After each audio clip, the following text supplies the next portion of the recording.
یہ کہانی ہے ایک غلام کی جو خود کو نبی اور امام بنا بیٹھا۔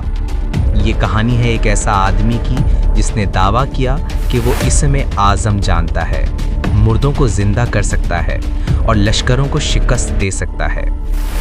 ایک ایسا جادوگر جو قبر کے پاس جادوئی الفاظ پڑھتا، جس سے چھوٹے چھوٹے ٹڈیوں جیسے کیڑے قبروں میں اترنے کے مناظر دکھا کر لوگوں کو خوفزدہ اور حیران کرتا رہا۔ یہ جھوٹ، یہ دھوکہ جو ایک پوری جماعت کو بہکانے والے اور اپنا ایک گروہ بنانے والے کی کہانی ہے۔ آخرکار عدالت نے اسے گرفتار کیا اور آگ کے شعلوں میں جلا دیا گیا۔ لیکن یہ انتقام تھا یا ظلم؟ ایک سوال جو آج بھی گونجتا ہے۔ حقیقت اور فریب کی جنگ کی یہ کہانی کیا ہے؟ آئیے جانتے ہیں۔ بسم اللہ الرحمن الرحیم۔ مغیرہ ابن سعید اجلی فرقہ مغیریہ کا بانی ہے۔ یہ شخص خالد بن عبداللہ قصری والی کوفہ کا آزاد کردہ غلام تھا اور بڑا عالی رافضی تھا۔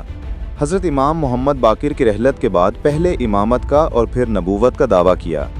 مغیرہ کا دعویٰ تھا کہ میں اسم اعظم جانتا ہوں اور اس کی مدد سے مردوں کو زندہ کر سکتا ہوں اور لشکروں کو منہزم کر سکتا ہوں۔ وہ کہا کرتا تھا کہ اگر میں قوم عاد، سمود اور ان کے درمیانی عہد کے قومیتوں کو زندہ کرنا چاہوں کو کر سکتا ہوں۔ یہ شخص مقبرے میں جا کر بعض ساحرانہ کلمات پڑھتا تھا تو ٹڈیوں کی وضع کے چھوٹے چھوٹے جانور قبروں پر اڑتے دکھائی دیتے تھے۔ محمد بن عبد الرحمن بن ابی لیلہ کا بیان ہے کہ بصرہ کے ایک صاحب طلب علم کے لیے آ کر ہمارے ہاں ٹھہرے۔ ایک دن میں نے اپنی خادمہ کو حکم دیا کہ یہ 2 درہم لے جا اور ان کی مچھلی خرید لا۔ یہ حکم دے کر میں اور بصری طالب علم مغیرہ بن سعید اجلی کے پاس گئے۔ مغیرہ مجھ سے کہنے لگا، اگر چاہو تو میں تمہیں بتا دوں کہ تم نے اپنی خادمہ کو کس طرح کے کام کے لیے بھیجا ہے۔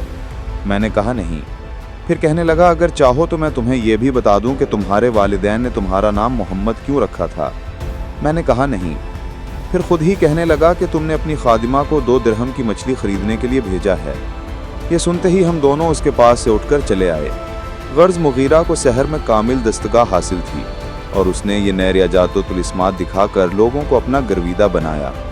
مغیرہ کہتا تھا کہ معبود حقیقی نور کا ایک پیکر انسانی صورت پر ہے۔ الف اس کے دونوں قدموں کے مانند ہے، عین اس کی دونوں آنکھوں کے مشابہ ہے۔ کہتا تھا کہ اللہ کے سر پر نور کا تاج رکھا ہے۔ جب اللہ تعالیٰ نے دنیا کے بنانے کا قصد کیا تو اس میں اعظم تاج کی شکل اختیار کر کے اس کے فرق مبارک پر آ گیا۔ چنانچہ کہتا تھا کہ یہ آیات سبح اسم ربک الاعلی میں اسم اعلیٰ سے یہی مغیرہ تاج مراد ہے، اور کہتا تھا کہ جب رب العزت نے کائنات عالم کو پیدا کرنا چاہا تو اعمال عباد کو اپنی انگلیوں سے لکھا۔ جب رب الارباب نے اپنے بندوں کے ذنوب و معاصی پر غضبناک ہوا تو اس کا جسم عرق آلود ہو گیا، جس سے 2 دریا نکلے، ایک شیریں ہے۔ پھر خدائے قدوس نے دریائے شیریں کی طرف نظر کی تو اس کی شکل و صورت دریا میں منعکس ہوئی۔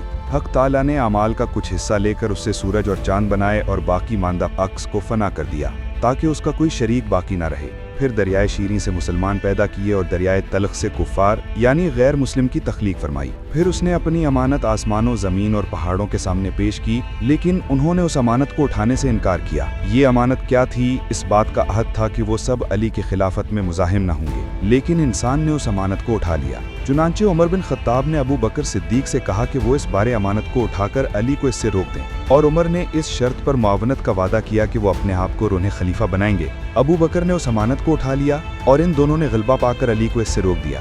یہ شخص تمام صحابہ کرام رضوان اللہ علیہم اجمعین کی، یہاں تک کہ ان حضرات کے جنہوں نے حضرت علی کی رفاقت اختیار کی، معاذ اللہ تکفیر کرتا تھا۔ مغیرہ کا عقیدہ تھا کہ حضرت علی حسن حسین کے بعد امامت جناب محمد بن عبداللہ بن حسن کی طرف منتقل ہو گئی، جو نفس زکیہ کے لقب سے مشہور تھے۔ اس شخص کا استدلال اس حدیث نبوی سے تھا جس میں پیغمبر علیہ الصلوۃ والسلام نے حضرت مہدی علیہ السلام کے متعلق فرمایا ہے کہ ان کا اور ان کے والد کا نام میرے اور میرے والد کے نام کے موافق ہوگا۔ یہ وہی محمد بن عبداللہ حسنی ہیں جنہوں نے خلیفہ ابو جعفر منصور عباسی کے عہد خلافت میں خروج کر کے حجاز مقدس پر قبضہ کر لیا تھا، اور خلیفہ منصور نے ان کے مقابلے میں عیسیٰ بن موسیٰ کی زیر قیادت مدینہ منورہ فوج بھیجی تھی، اور جناب نفس زکیہ اس مارکے میں جام مرق پی کر دارالخلد چلے گئے تھے۔ یہ 145 ہجری کا واقعہ ہے، لیکن مغیرہ اس سے 26 سال پہلے خلیفہ ہشام بن عبد الملک کے عہد خلافت میں جناب نفس زکیہ کو مہدی آخر الزمان قرار دے کر اور یہ کہہ کر جھوٹ بولا تھا کہ یہی روئے زمین کے مالک ہوں گے۔ حالانکہ نفس زکیہ سپاہ منصوری کے ہاتھ سے قتل ہو گئے، اور نہ صرف روئے زمین کے بلکہ اس کے 20ویں 30ویں حصہ کے بھی مالک نہ ہو سکے۔ البتہ ایک گروہ بدستور